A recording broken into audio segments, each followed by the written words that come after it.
previous video in a wider angle when all the scaffolding was up.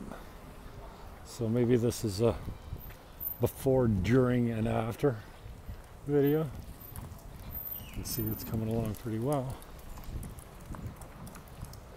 I described it as sausage making. You don't want to see them making the sausage, but you don't mind eating it.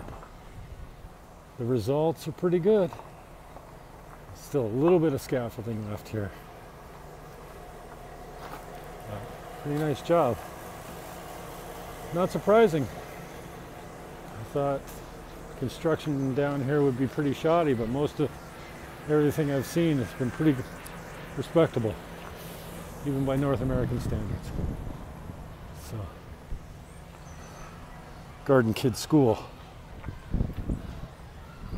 This is a new door they put in a few months ago, just for pickup of the kids at 2:45 when they're out of school, and they put this new gate in. Not sure exactly what that's for, but that's that.